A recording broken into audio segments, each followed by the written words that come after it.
관광의 새로운 MT 되기 위해서는 어떤 전략을 고민해봐야 할까요? 오늘 세미나의 두 번째 주제 발표, 관광대학 최규원 교수님께서 수고해 주시겠습니다. 맞습니다. 최규원입니다.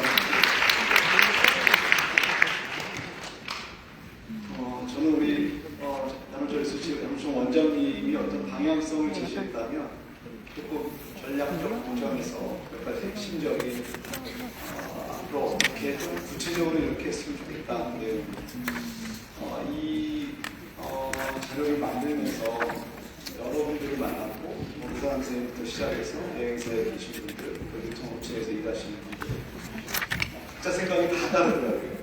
근데 이제 제 입장에서는 어떤 한 분의 사업에 대한 비즈니스 전략이 아니라 국가 차원에서 이런 방향성이 섰다면 최소한 이 정도의 전략적 내용들을 갖고 일을 해 나가야 되지 않을까 하는 제 개인적인 주장을 담은 거니까 이게 아주 하나하나 이렇게 구체화되진 않았어도 주어진 시간에 이걸 만들려고 노력을 했습니다.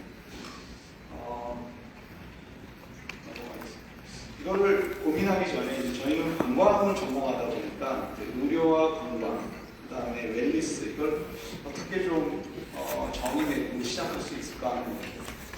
관광이라는 것은 우리가 자기가 머무는 곳이 아니라 일상의 환경, 고통에서 벗어나서 다른 장소를 방문해서 새로운 경험과 즐거움을 추구하는 것.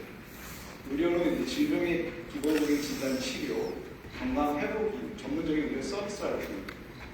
웰니스는 이제 예방 중심의 신체적, 정신적 건강관리 활동이라고 이제 제가 참고해서 정리했는데 이게 이제 융합된 것인데 이 공통된 영역, 의료와 관광, 의료 자체에 관광이 어떻게 보면 융합될 수 없는 영역이 있고 또 웰니스도 의료라고 하기 어려운 영역이 있습니다. 그래서 요 교집합이 되는 요 자체의 어떤 파일을 우리가 위에 대상으로 보고 좀 설명을 할까 합니다. 사실은 이 정도의 현재 우리가 의료 웰니스 관광을 하고 있다면 이 전체 시장 파일을 키우고 또 이 융합된 부분의 파일을 키우는 것이 목적이겠죠.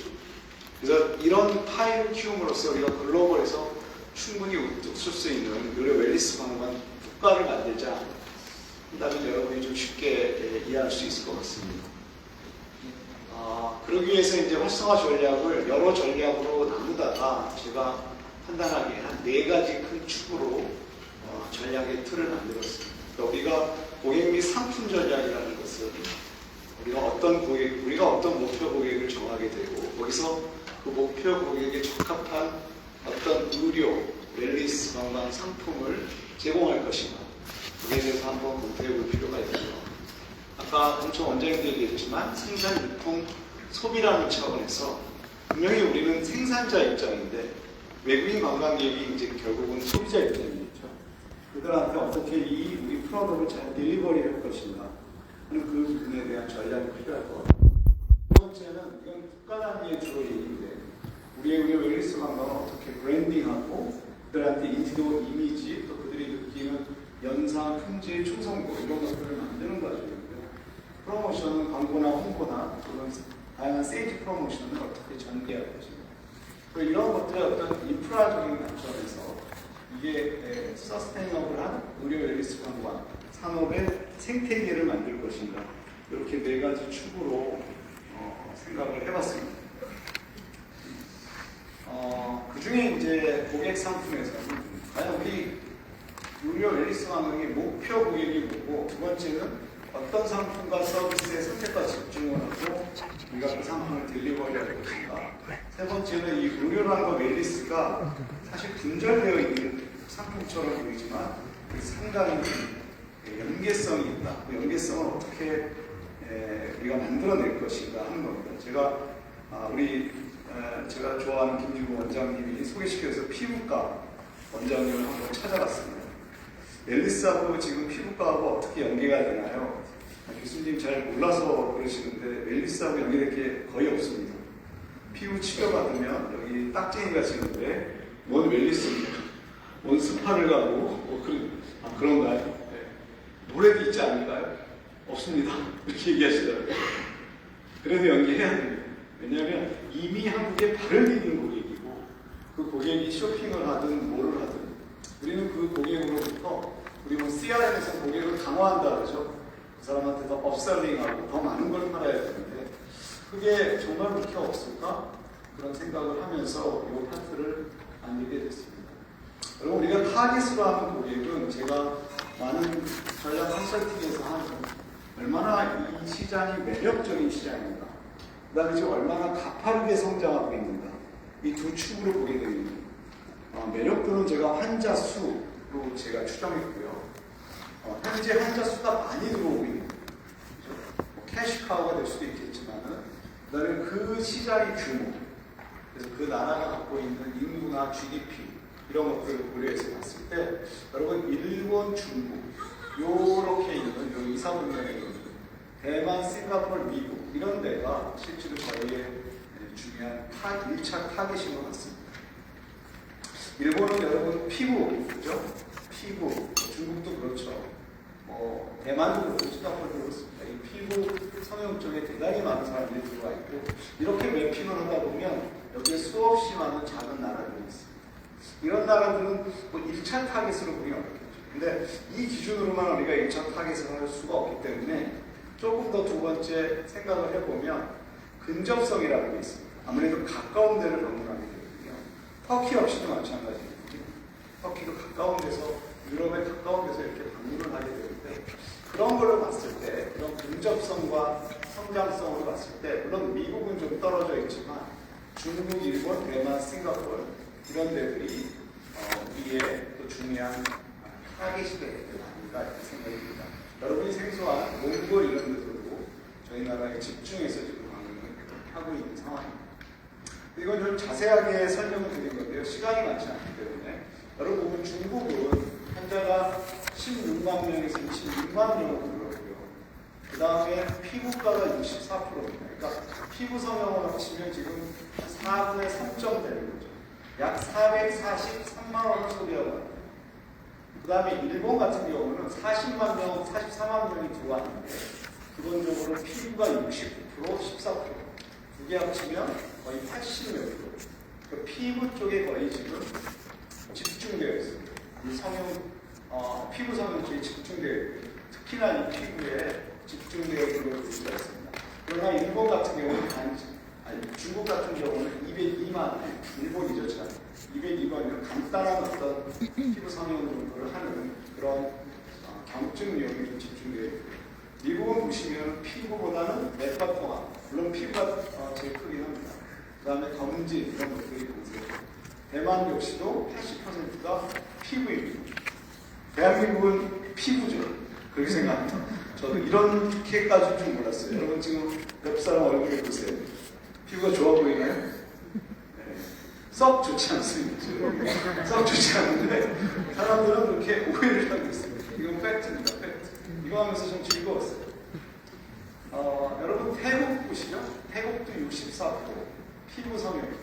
싱가포르 79%. 싱가포르는 피부과가 싱가포르 기술이 뛰어나다고.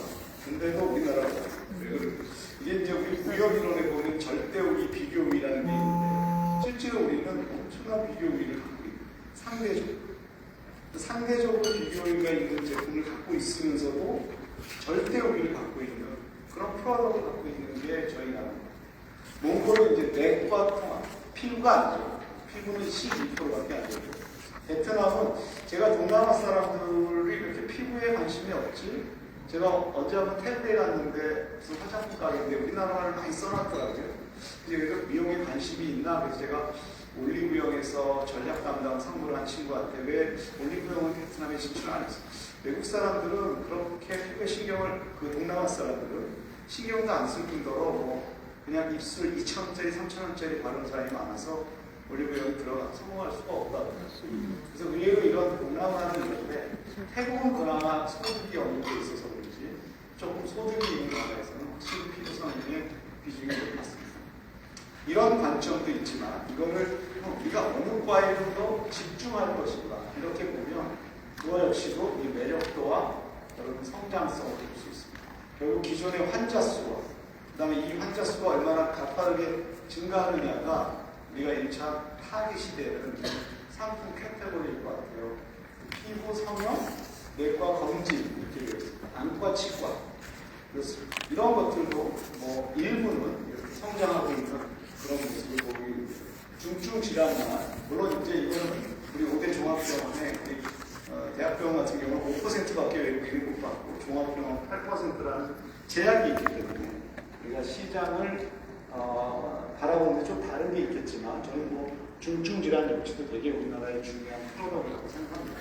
지방대학이나 지방종합 입장에서 보게 됩니다. 그래서 지역 진료 과목의 편중성을 일고 있습니다. 이거는 그냥 현상입니다. 원장님도 장점인지 단점인지는 모르겠다 그랬지만 그렇지만 결국 서울 집중화되어 있는 건 맞습니다.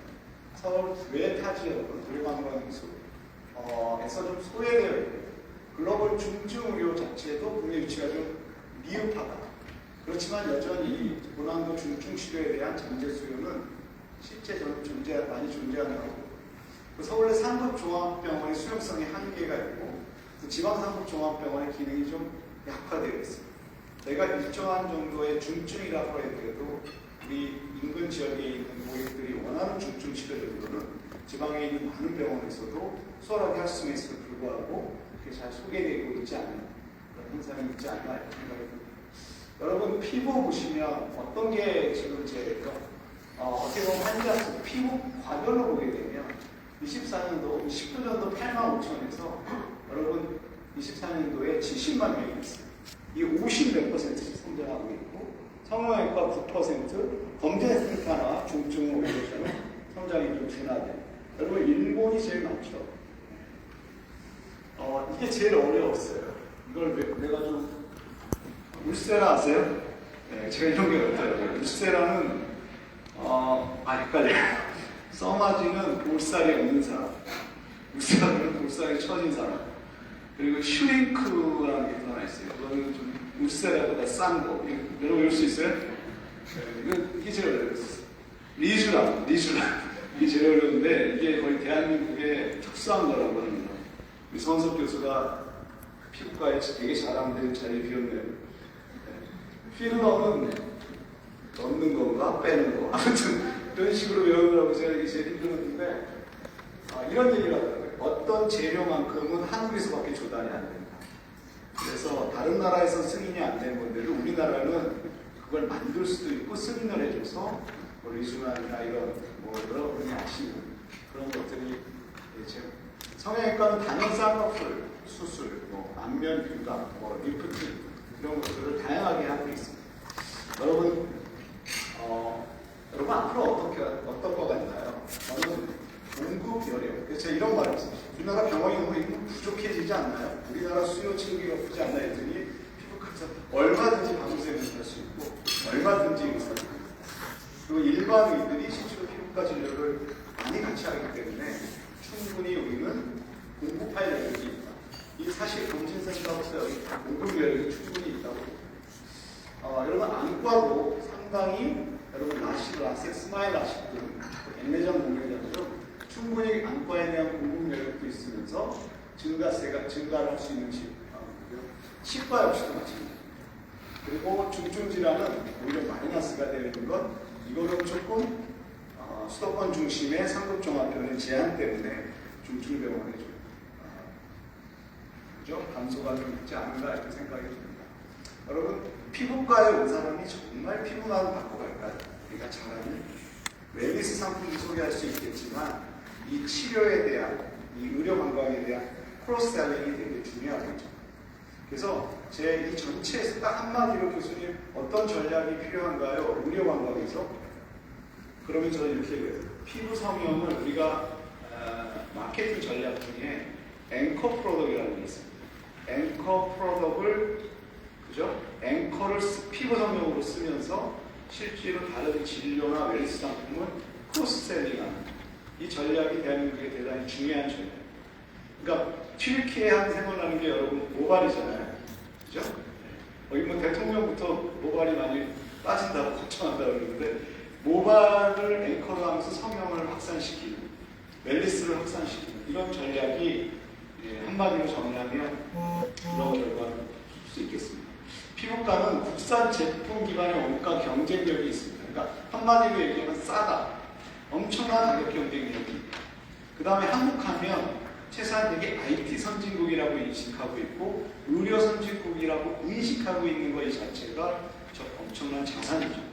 그래서 그런 쪽의 경쟁력이 있고 성형 역시도 여러분 우리나라 하면은 뭐 K-팝 아이돌 그 얘기도 하더라고요. 다른 의사 선생님도 그러고 그 의사 선생님도 그랬는데 왜 이렇게 우리나라의 피부 성형이 이 아이돌, K-팝 스타, 뭐 K-드라마 이런 걸 보면서 한국은 이런 것을 잘할 것이라는 기대 또 거기에 한국이 갖고 있는 국가 경쟁력 이런 것들이 결합되면서 어떻게 보면 앵커로서 쓰기 제일 좋은 프로 여러분 중증으로 우리가 앵커로 쓰기는 어렵거든요. 여러분 김밥 천국에서는 김밥이 있어야 되잖아요. 그렇듯이 그런 앵커 프로덕을 우리는 확실히 피부 성형 쪽에서 갖고 있으면서 그거를 조금 더 아주 근접적으로 레버리지 시켜주는 것이 우리가 말하는 K-뷰티라는 소위 말하는 코스메틱 화장품부터 시작해서 이런 것들이 상당히 비즈니스 가기에는 되게 좋은 그런 것들을 형성하고 있다고 생각합니다. 안과 역시도 여러분 아시겠지만 엄청난 세계적인 기술을 우리가 갖고 있는 나라라고 생각이 됩니다. 치과 역시도 치과도 물론 단순히 이제 임플란트도 있겠지만 라미네이트 같은 그런 미용 같은 기술들을 충분히 갖고 있고요.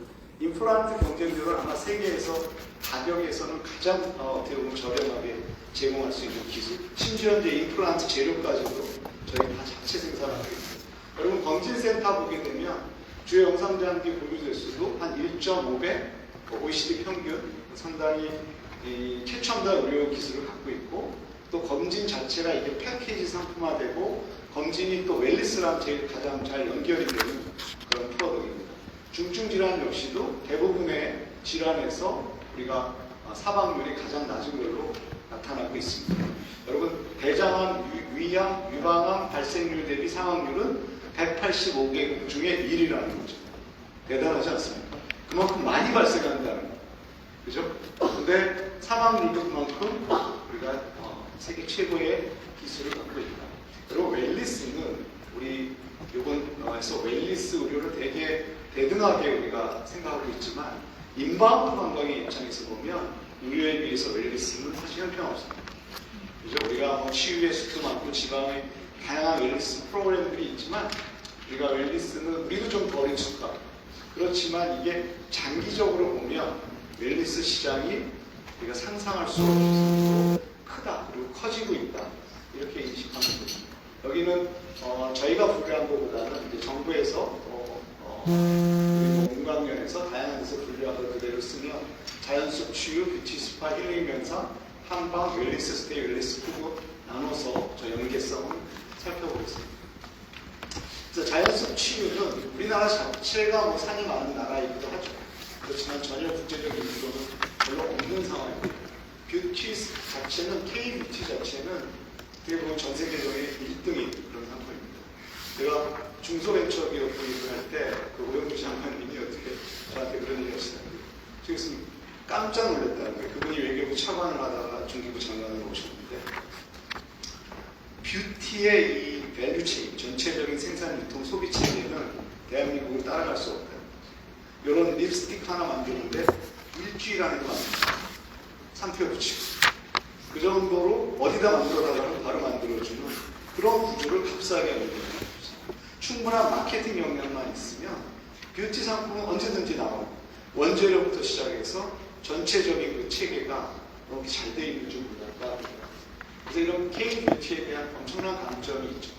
그렇지만 이제 스파 쪽으로 가게 되면 여전히 약점이 있는 나라고요. 힐링 명상은 템플 스테이, 그 다음에 뭐 약점도 있지만 알리지 못하고 주로 내국인 위주의 시장이라는 거예요. 그래서 한방은 어떨까요? 한방은 각국이 정통적인 의료의 대체의학 수단이 있습니다. 그것과 연계시키기에 한방은 충분한 포텐셜이 있다고 저는 생각이 듭니다. 웰리스 스테이는 뭐 한옥, 템플 스테이 같은 장기체제형 웰리스 리조트인데요. 이거 역시도 일정 부분은 갖추고 있지만 잘 알려지진 않은 상황입니다. 여러분 K푸드는 이제 거의 세계 top5에 하는 에스닉 푸드가 되고 있습니다. 여러분, 사실 웰니스 상품이 없는 건 아니죠. 근데 이거를 어떻게 보면 이제 의료로부터 저희가 출발했지만 어떻게 연결할 것인가 이런 고민들을 해봐야 되지 않을까 생각이 조금 빨리 하겠습니다. 그래서 K-뷰티라는 게 있고요. 제가 아까 얘기했지만 피부 성형 앵커 우려방향까지 높은 연계성을 통해서 우리가 크로스셀링 하는 것. 그리고 이들이 누구냐면 여러분 피부 성형을 하러 오는 거는 50대, 60대인가요? 20, 30대입니다. 그들은 우리의 전체 어떻게 그들의 라이프타임 밸류, 라이프타임에 우리 것을 계속 살 수 있죠. 그러니까 CRM 관점에서 보면 커스터머 라이프타임 밸류가 엄청 큰 사람이에요. 여러분 일본을 몇 번 갑니까 1년에? 어쩔 요새 두세 번 가는 게 일이 됐어요. 그렇듯이 계속 지속 가능하게 우리의 의료 웰니스 상품을 팔 수 있는 그런 사람이에요. 저 요번에 퍼스널 컬러가라는 것도 처음 알았어요. 야 이런 것도 있구나. 그다음에 K-메이커, 그다음에 웰킨이라고 제가 개인적으로 아는 대표님이신데 지금 전국에 한 50개가 있고 두바이에도 진출해 있고 그런 데가 있습니다. 순수하게 의료 서비스라는 건 아니고 그냥 두피만 관리하고 거기에서 나온 화장품을 올리브영을 통해서 이렇게 판매하고 글로벌 온라인에 판매하는 그런 사업들을 하고 있는 회사도 점점 많아지고 있습니다. 자, 여기서 보시면 웰니스방은 이게 이제 우리가 말하는 프리미엄 럭저리 웰니스 콘텐츠의 직전이에요. 왜 럭저리라고 했냐면 뒤에서 나오겠지만 이런 얘기를 하더라고요. 저게 의료나 웰니스랑 붙이려면 그 중간에 그 유통해 주거나 소개하는 그 트래블 에이전시들이 마진이 남아야 되잖아요. 근데 이게 웰니스로 넘어가는 순간 마진이 없어집니다. 웰니스로 넘어가는 순간 복잡해져. 그러려니 의료에 집중하는 게 낫다. 이런 인터뷰를 2분 정도 제가 얘기했거든요. 그래서 그런 좀 디테일하게 가서 들어보면 분명히 그런 이유는 분명히 있습니다. 그래서 우리가 산업의 웰니스 상품 자체가 저도 웰니스 하면 텔레비나 이런 데가 떠올라요. 근데 그게 뭐냐면 이제 동남아의 저비용, 거기에 대한 가격 경쟁력이 과연 있느냐 하는 거. 유통의 특성에서는 이게 고지출 관광객 중심의 선별적 조치 구조가 일부 있다. 이게 유통하시는 분들한테 인센티브가 많이 되느냐. 두 번째는 의료에서 소개를 해줘야 되는데 의료에서 의사들이 그렇게 할 이유가 있나? 이렇게 생각이 드는 거죠. 근데 이제 이거를 조금 국가 차원에서 조금의 어떤 마케팅 프로모션 비용을 내주면 그것과의 연계성. 그래서 그들이 이걸 학습하게 되고 경험하게 되고 그래서 그거를 알리게 되는 또 그거를 재구매하는 그런 구조를 만들어야겠다는 생각이 듭니다. 소비 특성은 대중형 웰니스에 대한 사실은 낮은 그래서 우리나라 웰니스는 어떻게 보면 우리나라 사람만을 위한 웰니스가 아닌가 하는 생각이 듭니다. 그다음에 공급 특성 역시도 아까 웰니스 시설이 외국인 관광객 대응 역량이 좀 미흡한 면도 없지 않아 있다. 그래서 살짝 인터뷰의 결과는 좀 프리미엄 럭셔리 웰니스부터 우리가 시작을 하는 것이 조금 편안하게 시작할 수 있는 게 아닌가. 자, 이거는 이제 피부과 이용 환자가 어딜 다녔냐 봤더니 웰니스는 거의 없고요. 화장품, 미용실, 안경 이게 굳이 얘기하면 조금 웰니스, 안경이 웰니스하고 크게 관련이 있는지 모르겠지만 그 정도의 어떤 비중밖에 차지하지 않고 있다. 자, 웰니스는 이제 이렇게 보게 되면 환자 유치 의료기관 입장에서는 컨텐츠 연계의 유인책이 당연히 부족하고요. 그 다음에 컨텐츠를 보유한 중개한 업장에서는 또 의료기관과 연계할 때 좀 법적인 이슈가 있습니다. 그래서 이게 제도적 장벽은 외국인 환자 유치법에 등록하지 않는 자가 외국인 환자를 유치하거나 의료기관과 수익 배분을 못하게 돼 있으니까 또 이들도 또 그렇게 할 인센티브가 없는 거죠. 그리고 외국인 환자 유치 사업자 역시도 먼저 수익은 환자 중심의 수수료를 챙기게 돼 있다. 그래서 웰니스 상품이 상대적으로 저가임에 따라 이익 창출이 제한적일 수밖에 없다. 자, 이거는 이제 상품의 연계성인데요. 보시면 이렇게 이쪽이 이제 의료 웰니스고요. 이쪽이 이제 우리가 말하는 의료 쪽입니다. 그러면 자연스럽 치료 정도는 이런 분들은 절대 안 간다. 피부 성형외과 갔다가 갑자기 얼굴에 다 붕대 싸맸는데 이분을 어디 춘천으로 옮겨가지고 누이고 이런 일은 거의 안 일어납니다. 그분들은 뭐 하세요? 이렇게 물어봤더니 피부과에 가서 옆에 조그만 방 얻어서 쇼핑이나 잠깐 하고 맛있는 거나 먹는다. 그런데 뭐 어디를 보내는 거야? 그죠? 교수님 몰라서 그랬다. 오신 김에 교수님 다 피부나 개조하고 가라고. 뭐 이런 한 시간, 2시간 앨리스를 연기해보세요. 이랬더니, 그죠? 여러분, 그러나 뷰티, 저기서 뷰티 스파보다 뷰티에 가까웠어요. K-뷰티는 어느 의료 카테고리에서나 연기할 수가 있어요. 그 K-뷰티의 웰니스 컨텐츠도 많고, 그리고 대표적인 게 두피 센터의 부분도 마찬가지입니다. 힐링 영상은 제가 그냥 반 동그라미 정도를 몇 군데 쳐놨고요. 안과치과에서는 이제 뭐 이런 걸 거의 안 하죠. 근데 이제 검진센터는 약간 한방, 체질 진단이라든지 이런 거 정도가 있을 것 같고요. 웰니스 스테이 없이도 뭐 누구나 할 수 있겠죠. 그래서 이렇게 놓고 보게 되면 우리가 억지로 의료와 웰니스를 연결하는 것은 대단히 제한적입니다. 그래서 이 자체가 불가능하지 않지만 이제부터 우리가 한번 고민해볼 필요가 있지 않을까 생각합니다. 여러분 근데 없는 건 아닙니다. 크리에이트릭 같은 경우에서는 피부과를 갔다가 헤어 스파를 받고 그다음에 치과 스케일링하고 퍼스널 컬러 진단을 한다는 뭐 이런 복합형 패키지도 있고요. 여러분 처음이라고 해서는 피부 성형 뷰티, 웰니스를 연계해서 2층은 메디컬 그리고 3층은 안티에이징 존을 만들어서 헤어 스파나 스킨케어 이런 것들이 피부 성형에서 퍼스널 뷰티 이런 것들 다 합니다. 그리고 이제 파라다이스 호텔에서 오신 분들도 계신 것 같은데 과거에 이런 것도 했습니다. 검진센터에서 웰니스 스테이하고 한방 웰니스 연계해요. 물론 이제 저게 수익성이 안 나실 수도 있고 그 당시에는 적합하지 않을 수도 있는데 그런 것과의 웰니스 연계의 노력을 한번 고민해 봐야 되지 않을까 생각합니다. 그리고 그런 실제 사례는 뭐 태국이라든지 그죠? 또는 타이에서도 전통과 TTM을 활용해서 웰니스 프로덕을 만들거나 뭐 이렇게 하는 그런 프로덕이 있기 때문에 우리가 한번 참고해 볼 필요가 있다고 생각합니다. 말레이시아 같은 경우에는 뭐 예방, 하나의 그 선웨이라는 그 어떻게 보면 복합 리조트 같은 게 있죠. 그런 데서 뭐 일종의 뭐 이런 의료 관련된 검사도 하고 그 다음에 이제 뭐 건강검진부터 시작해서 수술도 하고 또 치료 회복까지 하는 그 예방, 치료 관리를 하는 그런 프로세스를 갖고 있기도 합니다. 그 다음에 여기 튀르키의 이제 테르말 웰니스 모델 같은 경우도 터키에서 직접 물리치료하고 뭐 수술하고 환자 협업하는 그런 웰니스 프로그램들을 같이 운영하고 있습니다. 그러면 어떻게 채널링을 하고 이제 이거 활용할 것이냐 그런 현 유통 체계를 보고 이 유통 채널을 얼마나 효율화할 것이냐 조금 빨리 하겠습니다. 첫 번째는 우리가 이게 의료 웰니스의 소비자가 있고 우리가 의료 기관이 있다면 직접 연결하는 형태가 하나 있습니다. 두 번째 이건 의료기관이 어느 정도 대형화돼서 직접 그 마케팅 부서를 주고 유치하는 두 번째는 외국인 현재 유치사업자가 현재 네트워크 자체 플랫폼이나 그런 강남회동을 통해서 의료기관 소개하는 뭐 전형적인 우리 지금 의료 유치사업자분들이 하는 일들이 세 번째는 이런 온라인 플랫폼을 통해서 실제로 환자와 의료기관이 연결되고 하나는 협진체계 주로 대형기관 기관 간의 협진에서 이루어지는 이런 구조입니다.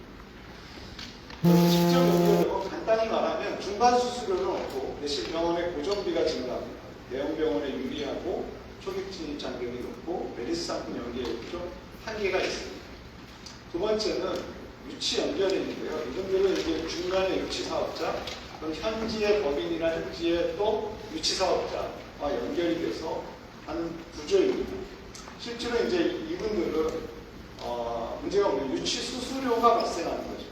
소형 병원들이 직접 마케팅을 못하기 때문에 유치 사업자를 통해서 마케팅을 할 수밖에 없는 거예요. 그렇지만 이제 총 거래 비용이 증가하고 대부분의 유치 사업자들이 영세하기 때문에 실제로 여기서는 비용이 좀 많이 드는 그런 구조를 보이게 됩니다.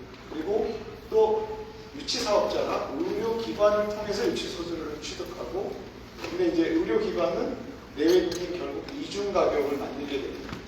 그래서 문제가 좀 생기죠. 수수료의 상한은 15%, 20%, 30% 이렇게 정해져 있지만 그래서 근데 이게 또 실제로 비용이 다 공개됩니다. 외국인도 알아요. 내국인이 얼마, 외국인이 이렇게 되면 외국인 환자의 거부감이 증대해서 오히려 병원 측의 수수료를 낮추면서 외국인 환자에게 직접 서비스 비용을 취득하는 경우가 증가하고 있습니다. 이 이야기는 뭐냐면 우리가 유통이라는 개념은 우리가 유통 채널을 설계하고 유통 그 채널을 관리하는 것은 결국 거래 비용을 최소화하는 1차 목적이 있거든요. 그 거래 비용의 최소화 관점에서 보면 두 가지 방향이 있어요. 직접 플랫폼을 이용해서 거래 비용을 줄이거나 두 번째는 유통업자가 규모의 경제를 달성해서 그 코스트를 미니마이즈하는 그래야 전체적인 우리의 가격 경쟁력을 유지하거나 확보할 수 있는 그런 문제가 있습니다. 그래서 이제 의료관광 전문 플랫폼들, 제가 말하는 플랫폼은 노을 유니버스가 될 수도 있고 다양한 데도 될 수 있지만 강남원이나 아니면 저기에 나와 있는 다양한 플랫폼들, 그러니까 유통업자분들이 잘 대형화돼서 하나의 플랫폼을 잘 만들어서 그것이 성장하는 것도 전문성 입장에서는 좀 바람직하겠죠. 그런 플랫폼을 의료관광 전문 플랫폼이라고 하고, 두 번째는 OTA나 여행 플랫폼들, 그런 것들. 물론 이제 공공 플랫폼은 기본적인 중개 기능을 하는 건 아니에요. 제가 여기서 말하는 공공 플랫폼은 헬스, 튀르키예처럼 국가 차원에서 정말 많은 서비스를 제공해주는 그 서비스의 대다수는 국가가 할 수 있는 어떻게 보면 인프라적인 거나 아니면 정보의 비대칭성을 좀 줄이는 그런 플랫폼들도 필요하지 않을까 하는 생각입니다. 근데 이제 헬스 튀르키예하고 메디컬 코리아를 보게 되면 이런 플랫폼들이 가져야 되는 펑션들이 이렇게 있는데 거기에 이 우샤쉬입니다. 우샤쉬. 원장님이 모든 집에 이거 같은 쉬라고 읽으면 된다고요. 근데 이렇게 대부분의 것들을 제공하고 있습니다. 심지어는 뭐 항공 숙박 이동 연계까지도 하고 온라인 예약도 하고 가격 비교도 하고 하는데 저희는 이제 보건산업진흥원 치료 관점에서 보다 보니까 병원을 탐색하거나 의료기관을 인증정보 제공하는 정도의 기능을 하고 있는 거죠. 이게 만약에 의료 관광이라는 관점에서 튀르키예처럼 되게 되면 이런 모든 서비스를 원스톱으로 제공하는, 이거는 분명히 보건복지부하고 또 우리 문체부하고 법무부하고 등등 협의해서 이런 시스템을 좀 갖추면 되지 않겠는가 생각이 듭니다. 이건 앞에 얘기에 헬스 튀르키예를 직접적으로 비교한 거고요. 해외 협진은 이렇게 보시면 보건산업진흥원이 몽골 환자 이렇게 해가지고 주로 국가 단위 또는 대형 병원들끼리 아니면 지자체와 그쪽의 지자체 또는 그쪽의 지자체와 우리의 병원 이런 협진 의료 체제를 만드는 것도 하나 중요하다고 생각합니다. 이렇게 칠곡의 경북대병원 같은 경우는 오히려 제가 다 병상을 못 채우는 외국인, 그러니까 국내 병상하고도 좀 남는 그런 부분이 있다면은 적극적으로 지방에 있는 대학병원들은 해외 네트워크와 협력해서 환자를 특히 중증 치료가 필요한 환자들을 유치하는 것이 좋다고 생각합니다. 그래서 유통체계는 결국은 그게 유통사업자들 또는 현재 전문 플랫폼들이 조금 플랫폼화해서 총 거래 비용을 줄여서 비용의 효율성을 높이고요. 또한 그것이 환자의 의사결정에 좋은 정보를 주는 채널로 작용해서 정보의 비용을 시간의 효율성을 높이는. 그러니까 중요한 건 결국 유치사업자의 역량 강화죠. 이게 저는 정부가 중요하게 해야 될 일이라고 생각합니다. 그냥 유치사업자한테 맡기고 유치사업자한테 인증해주고 이거에 국한하지 말고 유치사업자를 내 역량을 강화하는, 그것이 왜냐하면 그분들이 어떻게 보면 의료관광 수출의 최전선에 있는 일꾼들이거든요. 사실 그분들의 역량은 너무 중요한 거예요. 그래서 의료 웰니스 연계 상품의 기획 역량 또는 조금은 대형화, 규모화, 그 다음에 사업자의 전문성을 좀 강화할 필요가 있지 않을까 생각이 듭니다. 브랜딩은 그냥 거의 너무 10분 안에 끝내야 될 것 같습니다. 자, 여러분, 우리는 국가 차원의 브랜딩이 있냐면 국가 차원의 브랜딩이 잘 안 돼 있습니다. 우리는 이렇게 되는 거죠. 한국은 피부 성형이야. 한국은 기술이 좋아. 이렇게 한국이라는 것부터 연상되어 있는 거지. 우리가 이제 브랜드 네임이라는 거, 브랜드 네이밍을 한다는 것은 브랜딩 이론에서는 브랜드의 구성 요소를 만드는 거거든요. 그러니까 구성 요소의 하나거든요. 그죠? 뭐 슬로건도 있고 징글도 있고 있겠지만 전체적인 브랜딩을 관리한다는 것은 브랜드의 구성 요소를 채우는 것 플러스 인지도, 이미지, 품질, 충성도, 연상 이런 것들을 지속적으로 관리해서 우리의 브랜드 에쿼티를 높이는 거거든요. 그래서 원장님하고 합의한 건 K-메디웰이에요. 메디컬 코리아는 너무 의료에 집중되어 있는 것 같고 K를 쓰자니 안 쓰자니 좀 K를 쓰는 순간 상업적이 되는 것 같고 메디웰 코리아 하자니 또 그죠?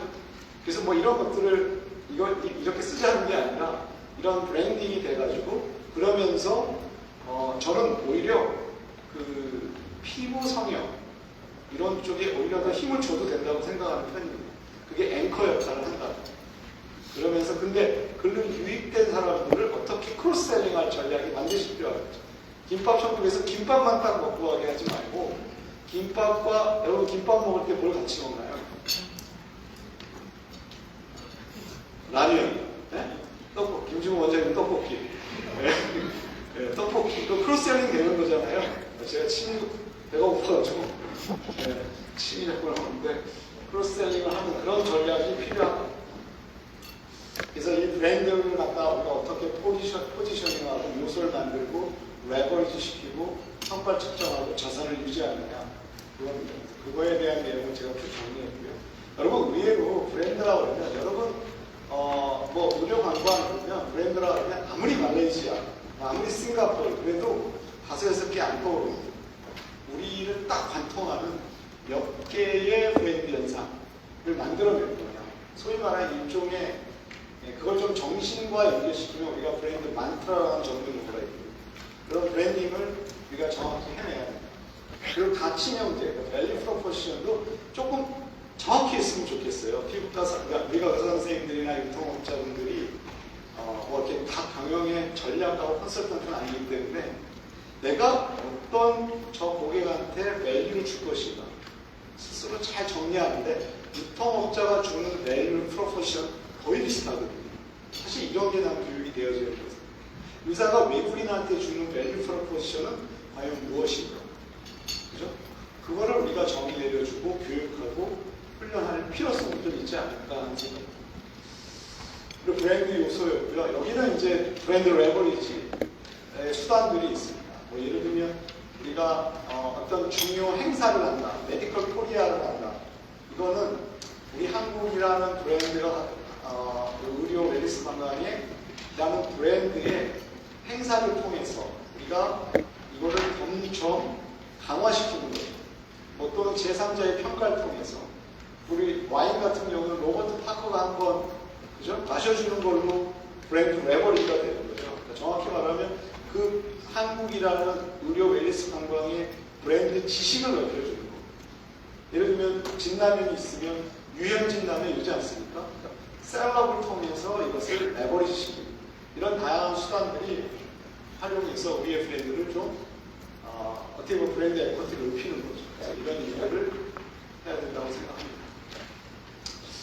광고인데요. 이제 광고는 유료 광고가 이건 여러분이 국가가 어떤 의료관광 정책을 쓸 때 요 4가지 카테고리에서 프로모션 사실 프로모션이라는 건 광고, 홍보, 인적 관계, 촉진 활동 이런 것들 우리가 프로모션이라고 하는데 그 중에 광고 홍보는 실제로 그 국가에 지속적으로 미디어를 통해서 알려요. 특히나 의료관광 전문. 그 다음에 캠페인이라든지 이 튀르키예가 아주 선진국은 아니지만 어떻게 보면 의료관광 브랜드를 구축하고 있다는 컨텐츠 정보를 제대로 제공합니다.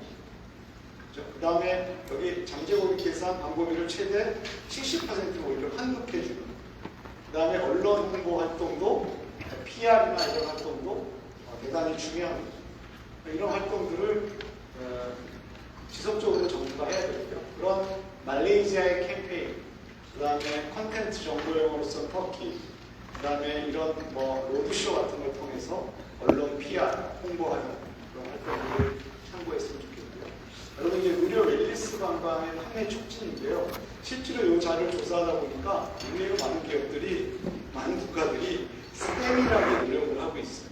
예를 들면 터키 항공은 할인해줘요. 의료관광 목적으로 오면. 뭐죠?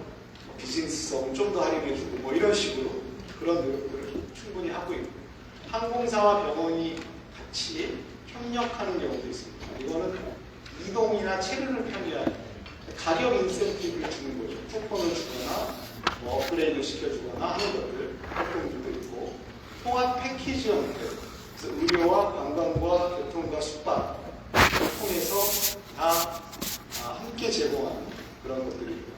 신뢰 강화형은 제가 그냥 이름을 붙인 겁니다. 네. 그 일종의 인증 같은 걸 해주는 거죠.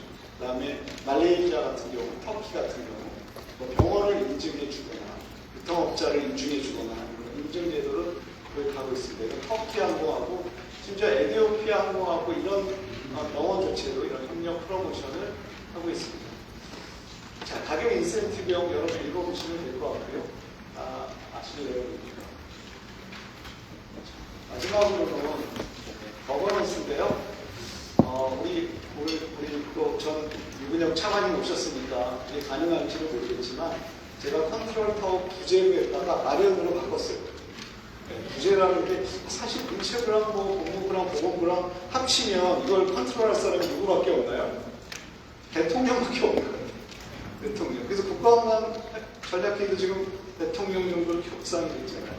그래서 이게 마련이라기보다 오히려 좀 협업 체계를 잘 만들어야 되지 않을까. 의외로 의료하게 되면 보건산업, 보건복 쪽에서 잘하고 있습니다. 많은 환자도 유치하고 있고 문체부도 또 문체부 나름대로 열심히 하고 있습니다. 그래서 이거는 어떤 시기에 이것들을 좀 아우르는 컨트롤 타워가 있었으면 좋겠다. 그걸 잘하고 있는 나라가 이제 터키입니다. 같이 터키의 자료를 보면 의료 관광이 목숨 건 것처럼 특히나 해외에 목숨 건 것처럼 그렇게 활동을 하고 있는 것처럼 보입니다. 이건 말레이시아의 어떤 의료 관광인데요. 이 MOH 보건부에서 MHTC라는 트래블 카운슬을 실질적으로 컨트롤하면서 브랜드 관리, 의료기관 선정, 환자 주행 서비스 체계를 같이 운영하고 있습니다. 자, 이거는 이제 전체적인 생태계인데요. 전체 밸류 체인을 놓게 보면 우리는 이 상품들을 팔고 있고 우리는 이 자본 기술 인력, 그죠? 이거에 의해서 우리가 지금 이걸 만들어낸 거예요. 이걸 유통하고 프로모션하고 소비하고 이 소비의 피드백을 받아서 또 우리는 새로운 상품을 만들고 연계 상품을 만들고 이 전체의 선순환 과정에 진단과 평가를 저희는 작성한 거니까 참고해서 읽어보시면 됩니다. 이거는 KPI, 우리나라의 모든 정부 정책에 제가 대부분 실망하는 것은 성과 기반의 그걸 하지 않아요. 기업은 뭐가 있죠? 기업은 기본적인 재무제표라는 게 나옵니다. 그죠? 손익계산서도 나오고 뭐 유용한 재무상태표도 있을 거고. 근데 이 정부의 정책은 그냥 세금을 갖고 집행해서 그런지 뭔가 KPI 관리가 좀 덜 되는 것 같다. 그런 면에서 우리 웰니스 쪽에서도 좀 KPI를 만들자 해서 경제지표, 관광지표, 상품예고, 특화지표, 기타지표 이런 것들을 만들었으면 좋겠다 해서 제가 나름대로 예시를 쭉 써봤습니다. 또 죄송하지만 시간 관계상 또 시간이 나중에 패널 시간에 얘기하겠습니다. 거의 마쳤는데요. 이렇게 보시면 됩니다. 이건 아주 보수적으로 잡은 겁니다. 여러분 2024년에 의료 웰니스 관광에 있으면 한 200만 명을 돌파했을 거예요. 물론 이건 의료와 웰니스를 합친 겁니다. 돌파했다고 표현합니다. 그래서 쭉 지금 200만 명을 좀 돌파했고 이거는 의료 웰니스 소비의 지출입니다.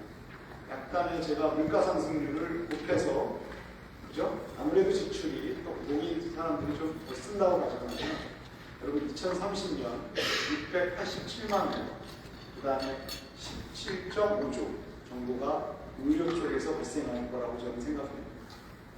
이게 여러분 뭐 조단위로 우리가 좀 안 알았잖아요. 그죠?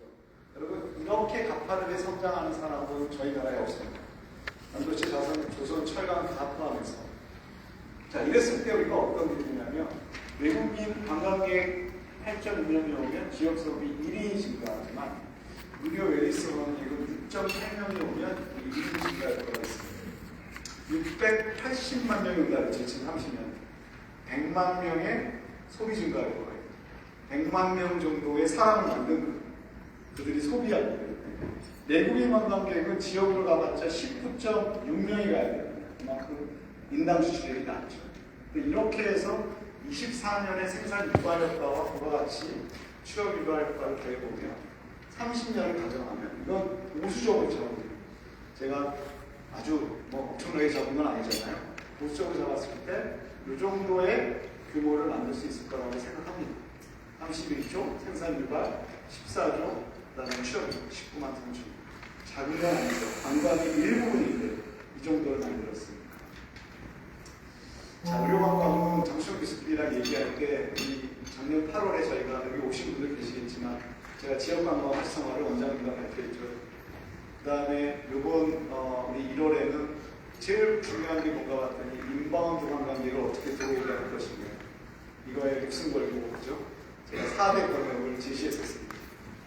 이거는 그 두 가지, 그러니까 지역관광은 어떻게 보면 수도권과 지역의 불균형 문제와 관련이 있었고, 지난번에 인바운드 관광객가 어떻게 하면 우리나라에 많은 관광객이 오게 할 거냐에 관심이 있었다면, 지금은 인당 수출이 줄어가고 이거를 어떻게 부가가치를 높일 것인가. 그거에 초점을 맞춰서 이 아이템을 잡고 저희가 3개월 동안 리서치를 한 거죠. 컨설팅, 문제를 해결하는 건 아니지만 이걸 해보니 내년에는 우리가 마이스 관광이나 또 이런 탑픽을 잡을 수 있겠지만 의료관광만큼은 쉽다라는 게 제 생각입니다. 의료관광만큼 우리가 좋은 기술과 좋은 제품을 갖고 있는데 마치 못 파는 듯한 그런 구조적인 그런 모습이 있고요. 사실 이번에 제도나 법규를 뭘 없애자, 뭘 하자 이 문제는 좀 언급을 안 하기로 했습니다. 그 언급을 하기 시작하면 또 논쟁이 더 뜨거워질까봐. 제가 어떤 분이 뭔 의료냐, 그죠? 네, 아직 울트라가 울세라고 모르면서 이렇게 얘기하는데 제가 여기 살아보니까 장수 교수님도 마찬가지로 제가 책을 쭉 써왔는데 나라와 관련된 책을 4권 썼더라고요. 제가 1995년도에 1995년, 98년이 삼성경제연구소에 있을 때였는데 책을 2권 썼더라고요. 우리 이때는 대한민국에 제가 말단 저자였지만 OECD 가입이 대한민국에 너무나 중요했습니다. 이게 어떤 걸 의미하냐면 개발도상국을 대한민국이 벗어나나 후진국을 벗어나는 잣대가 OECD 가입입니다. 그래서 이 OECD를 가입하기 위해서 그 당시 대통령실하고 같이 이런 책을 써달라고 그래서 그때 썼어요. 뭣도 모르고 정말 뭣도 모르고 썼던 시절이 OECD 가입이 됐고 저희 나라가 선진국으로 도약하는 계기가 된 것 같아요. 이 책 때문은 아니지만. 근데 제가 98년에 경제연구소에서 한류를 담당할 때 IMF를 맺게 돼요. 그래서 IMF와 기업교양이라는 책을 쓰게 됩니다. 그때 어떤 느낌이었냐면 대한민국이 닥칠 게 닥쳤고 이때 고쳐야 되겠다 하면서 대한민국들이 많은 자영업의 희생도 있고 일반 노동자들의 희생을 등에 업고 사실은 IMF를 극복한 거죠. 그러다가 대학에서 교수하다가 2020년에 대한민국의 자영업에 대한 책을 썼습니다. 자영업이 왜 중요하냐. 늘 얘기하지만 저희 나라는 저성장 국가가 됐어요. 노동 자본은 이미 좀 우리가 감소하고 있고 실제로 생산성 하나 남았는데 생산성이 여러분 서비스 생산성을 높여야 되는 시점이 되고 제조업 생산성은 아주 높습니다. 서비스 생산성을 높이는데 자영업이 과잉되어 있죠. 과잉되어 있으니까 생산성이 난리가 없죠. 그래서 이걸 어떻게 생산성을 높일 것인가 그 구조적인 문제를 다룬 책을 성대하고 썼던 책입니다. 근데 이 얘기를 하고 싶어서 하는 게 이겁니다. 여러분 관광은 우리나라의 4대 이 서비스 생산성을 높이지 못하게 하는 4대 자영업이 있습니다. 하나는 도소매업, 음식업, 숙박업, 그 다음에 마지막으로 여러분 운수업입니다. 그죠? 기타 서비스업에 여러분이 하는 여행업 이런 다 들어갑니다. 자, 여기서의 과잉 문제가 해소되거나 아니면 이들이 이익을 많이 내서 생산성을 높여야 된다. 근데 딱 관광이 요 관광자는 해외 관광객이 오면 어떻게 되나요? 쇼핑하죠. 백화점 가서 해요. 네, 여기 걸어다니면서 하죠. 이게 다 소매업이라고 알고 있어요. 두 번째 음식 먹죠. 자죠. 택시 타고 여행사 버스 타고 다닙니다. 이들을 살리지 않으면 대한민국은 2% 성장 이상 할 수 없어요. 저를 믿으세요. 제가 그죠? 37년은 경제를 봐온 사람이잖아요. 믿으세요. 근데 이 부분을 해결할 수 있는 게 뭐죠? 관광입니다. 또 우리나라의 중요한 문제, 지방소멸 있죠. 지방소멸 문제도 관광이 있는 청년 고용 문제, 관광 서비스업이 교육비, 청년 고용이 높습니다. 이런 사회적 문제를 해결하는 데 있어서 관광이 되게 중요하고 우리나라 사람이 우리나라 관광지 목포 가고 여수 가고 부산 가는 거는 제로섬 게임입니다. 수도권 돈 있는 사람이 여행을 가니까 여러분 늘 얘기하지만 두 개의 재분배가 좀 있습니다. 그 이상 GDP를 기여하게 되는 게 아니에요. 그러면 유일한 게 뭐죠, 여러분? 외국인이 들어오는 게 수출인 거죠. 그건 일본이 해놨어요. 일본의 수출 2성분이 있어요. 그래서 24년에 쓴 책이 대한민국이 관광대국이 되면 많은 사회적 문제가 조금은 해결은 안 돼도 많이 완화되겠다. 사실 이런 거에 의기투합해서 장수정 원장님과 같이 수책을 썼습니다.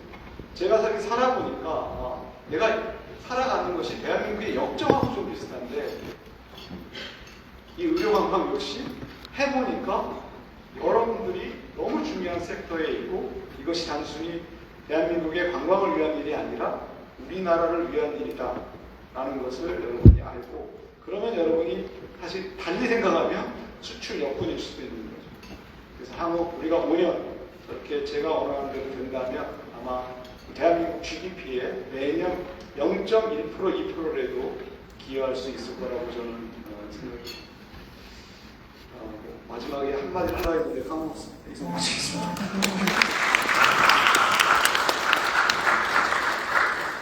네, 의료 웰니스 관광 활성화를 위한 전략을 다각도로 함께 살펴보았습니다. 최규환 교수님 진심으로 감사드립니다. 시간이 조금 늦어진 관계로 저희는 여기서 10분 정도 휴식 시간을 가진 뒤에